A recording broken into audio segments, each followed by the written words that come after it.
Hey, and welcome back to my channel. If this is your first time, like, share, and subscribe. Also, don't forget to hit the notification bell so that you'll be the first to get any new video that I post. Today, I'll be talking about restoration in our relationships.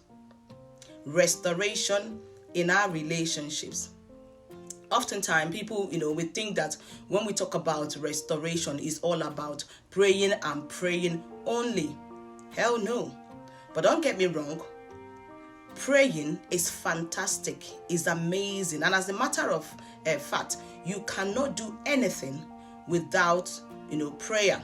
So prayer is everything. But what I'm saying, praying only cannot do anything if you as an individual did not add faith and works to that prayer. What is restoration before we move on? What is restoration? You need to know what is restoration before you know how to even restore that relationship. The dictionary meaning of restoration is to return something to a former or original condition. Restitution of something taken away or lost. But first, let's read the book of James chapter 2, verse 14 to 17. The book of James chapter 2, verse 14 to 17. It says, "What good is it, dear brothers and sisters, if you say if you say you have faith, but do not show it by your actions? Can that kind of faith save anyone? Suppose you see a brother or a sister who has no food or clothing, and you say to that brother, 'Goodbye and have a good day. Stay warm and eat well.' But then you did not give that person any food or clothing." He says, what good does that do? 17, and where I will stop today. You can read the rest in your spare time. 17. So you see, faith by itself isn't enough unless it produces good deeds. It is dead and useless. So I have two examples here. Example 1. As a couple, you're looking for the fruit of the womb, and all you do is pray and pray and pray. Month 1, month 2, 3, 4 till 1 year. The next year, you're just praying without making love with one another. You can pray from now to eternity and nothing will happen. You know why? Because you have failed to add works to it. You have failed to make love with your partner. So nothing will come out of it. Example 2, you are believing God for that dream job, and you went to a church and a prophecy came saying that someone will receive a dream job, and you shout a big amen. I receive it in Jesus' name. But you did not apply for that job. So if you like, shout. Be the loudest person that will shout hallelujah, receive it. You will not receive nothing. From now to eternity or forever, you will not receive nothing. Nothing will happen except hunger, starvation, and poverty will be that person's portion. But when you apply, and then you now add faith to it, something will happen. God will cause it to come to life. So for your relationship to receive restoration, you have to pray, and then you add works to it. You add those beautiful things that you like. When you see, people out there you like, put it there. The two works hand in hand. Faith and works hand in hand. How can we bring about restoration in our relationships? Let me ask, how do I go about? I'm confused. Number 1, communication. That's the first key. And in communication, there are wrong way and right way of communicating.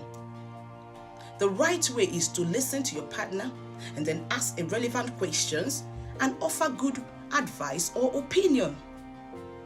Rather, the wrong way to communicate is when your partner is talking, you're not even listening, and the answer that comes out from your mouth is outside the box. You overwhelm your partner with irritation and worries because you weren't paying attention, you weren't listening at all to what your partner, is saying. So that's the wrong way of communicating. So communicate right, and then restoration will come.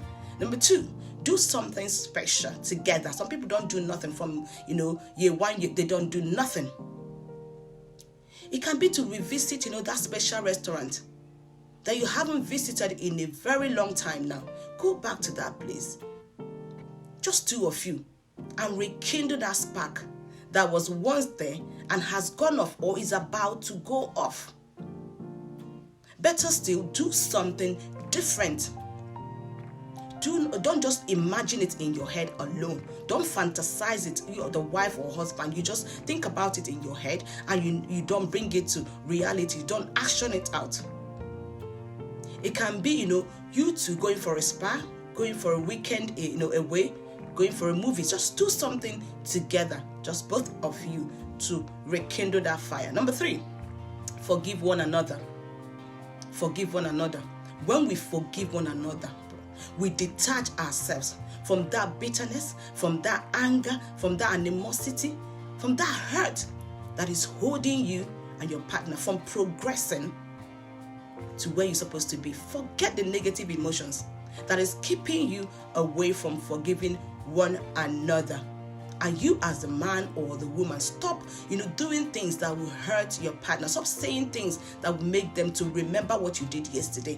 Do something better each day and stop repeating those things you did in the past that your partner complained about, that really hurt them. You keep doing those things over and over again.